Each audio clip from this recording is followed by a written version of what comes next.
So, Mr. Disney is not interested in making a horror film featuring a certain duck. Well, we'll just see about that. Good evening, folks, and welcome to the Horror Corner. I'm your host, Sean Patrick Erschen, and this week we are doing another movie review. This is The New York Ripper, directed by the legendary Lucio Fulci, and he also co-wrote the screenplay. Yes, the Italian horror maestro Lucio Fulci, responsible for such classics as Zombie, City of the Living Dead, House by the Cemetery, and The Beyond. So he tries his hand at the slasher film here with The New York Ripper, and with devastating results, I might say. So this film actually does have some elements of the Italian giallo film, because he himself, earlier in his career, did direct in that genre. So it does have some elements of the giallo film, especially the murder mystery side of things. But I think the film definitely leans more towards the American slasher film when it comes to, like, the sleazy aspects, you know, and the brutal kills and the over-the-top gore. Definitely. So yeah, the film was directed by Lucio Fulci, and the film stars Jack Hedley, Paolo Malco, Almanta Keller, and Alexandra Delli Colli as Jane, the kind of perv lady. So the film stars Jack Hedley as the Lieutenant Fred Williams, and he's been assigned to this case of the New York Ripper. This maniac who's going around New York City slashing beautiful young women. So what happens is early on in the film, we see this young woman riding her bike down the street, you know, through the beautiful streets of New York City, where you see the beautiful skyline of all the skyscrapers, and, you know, the Empire State Building, the Twin Towers, and all that. This film has some great cinematography and some great views of the New York City skyline, and that's really enjoyable. It's kind of in the vein of, like, Maniac and films like that, certainly when it comes to, like, the more slasher side of things. So yeah, you see this young woman riding her bicycle down the streets of New York City, and she kind of almost gets run over by this dude, and the dude, like, basically rips her a new one. "Get out of the street, you brainless idiot," you know. She's like, "You're an asshole," you know. So she ends up, keep going, riding her bike, and she goes towards the Staten Island ferry.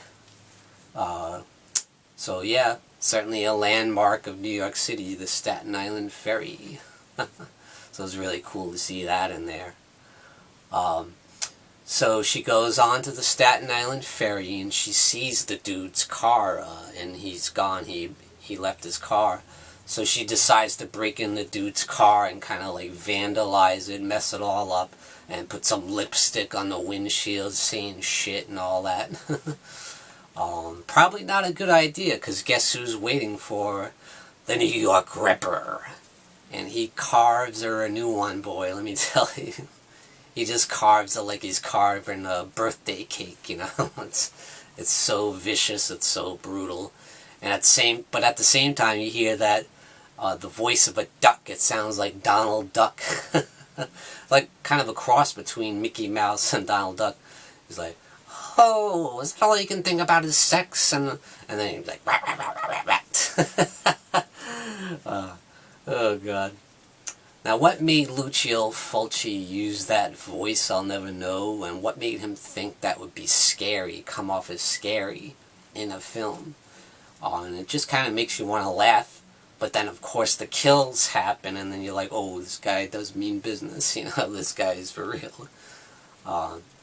So it's just kind of funny, you know, it's got that humorous side, like, unintentionally, but then you've got the more vicious, visceral side as well, with the violence, you know, the extreme violence in this film, and I can't say enough about the gore effects are really vicious and brutal and really good. You know, I have to say, whoever did the gore effects work on that was really good. Did a fantastic job. It definitely gives Tom Savini a run for his money. I never even see Tom Savini do stuff like that's in this film, to that extreme anyway. This movie has some extreme graphic gore. I think it may be the bloodiest, most brutal slasher I think I've ever seen. And that's saying a lot. I know, trust me, I know that's saying a lot, but this would be my vote for the most vicious, brutal, bloody slasher film that I've ever seen. So challenge you guys to come up with a better one, with a more graphic slasher film than this one. Like, holy crap. So yeah, he carves this girl up, and it's really sad at one point because the girl tries to escape, and she's wedged, the car door is wedged between the car and the wall, and she can't quite squeeze through. And let me just let you know, she does not make it. She does not make it out of that car. So then we meet Jack Hedley, Lieutenant Fred Williams, who's been assigned to the case, and he can't make hide nor hair of it, basically. He doesn't really have a clue, this guy, at who the possible killer is. So guess what? The killer actually calls him on the phone, and the dude hears the duck voice. I got another one. I wish I could do the Donald Duck voice, but I can't do it. I'm not that good at voices, at least not Disney-style over-the-top voices like that. But it's too funny. So yeah, the killer calls him up several times directly, and even when he's sleeping. The killer even tracks him down to a prostitute that he likes to visit on occasion, you know. And the dude's like, how the hell did he know I'm here? Because the young prostitute that he sees on a daily basis never told anybody his name or anything about him. So this killer certainly knows him some way, you know. At least that's what you get the idea of. And we do meet this one man who's very mysterious. So they kind of throw you for a loop, you know, several times in the movie. They allude to the killer being a certain person, you know, but it ends up going the other way, or they kind of sway you all kinds of different ways who the possible killer might be. There's also a woman by the name of Jane Lodge, who's kind of a pervert, you know. She goes to live sex shows in New York City. So yeah, that's where we start seeing that seedy underbelly of New York City, the real dark side, when the lights go down, and it's basically Disneyland for perverts. At least at that time it was, in the early 80s, and you know, like the 70s and stuff. It was probably at its peak in like the 1980-81 era, you know. They had live sex shows where you can pay money to just watch people have sex right in front of you, you know. That's how bad it was. I can't imagine they do that nowadays, but so they do that in the film, and this young woman is like dressed up in like a long trench coat and a hat and a fedora hat. It's like usually guys are the perverts that dress like that in porn theaters, aren't they? But this is actually a beautiful woman. You can tell she's got beautiful long blonde hair, you know, very attractive, and she's just getting off watching these people have sex, and she's recording it on a videotape. So yeah, here's the sleazy side of things, and they show the people full blown naked going at it, you know. And you hear all the noises, and she's like recording, like, why is she busting out a tape recorder and recording these people having sex?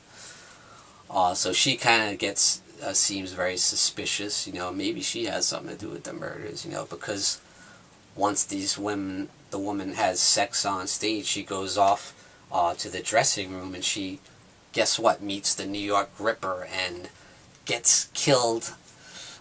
I don't really want to say how, because I don't want to offend anybody, but let's just say she gets something down there, you know, down there. And it's very, very unpleasant. Very unpleasant indeed. So yeah, then you get an idea, oh, it might be this woman, Jane, who's played in the film by Alexandra Delli Colli. Yeah, and then in that same theater we see the guy has like 2 fingers. He's got like a grotesque hand, and he's like really pervy and skeevy too, and shady, you know. And he's in the theater as well, and then he disappears, so you're like, is this guy the killer? So they allude to several different people being the killer in the movie. So that's where the murder mystery aspects of the Italian giallo film come in, and we certainly see that in this film. It's very interesting, you know. I like that. I like that in my slasher, you know. I like the murder mystery. I like the aura of mystery in my slasher film. I love the whodunit style of slashers. And this film does that very well, I think. So the only problem I have with the film, really, is that duck voice. It's very comical and makes you laugh, you know. It's so silly because it's like, why did he think this is scary, you know? The guy sounds like Donald Duck. Oh, man. Disney probably wanted to sue, I'm sure, after seeing this film. If they saw it. But at any rate, we find this girl, Faye, as played in the film by Almanta Keller. She falls prey to the New York Ripper, but she actually manages to get away. So she runs into the guy, the shady dude from the porn theater with the 2 fingers, and he's on the New York City subway train. And as soon as she gets off, the dude follows her, and she's like, oh, uh-oh. And he's giving her some really sleazy, shady looks, and, you know, and he starts following her, so she runs down the street, and he follows her, and they go all through the streets of New York City, and it's like pitch black outside, and he corners her, and at least she thinks it's still the murderer. She still thinks it's the guy with the 2 fingers, but it's not. We see this hand come up and the knife come up, and we hear the duck voice, so that's the voice of the New York Ripper. And the New York Ripper does manage to slash the shit out of her leg, and it's like brutal. But once he goes to like slash her in the neck, she gets away. So she does actually escape the New York Ripper, and she does survive. And then we see her later on in the hospital, and Lieutenant Fred Williams questions her. You know, what's going on? Do you know anything about this guy? What did he look like? And she does manage to have like a weird, wild kind of psychedelic dream, which has some very interesting visuals.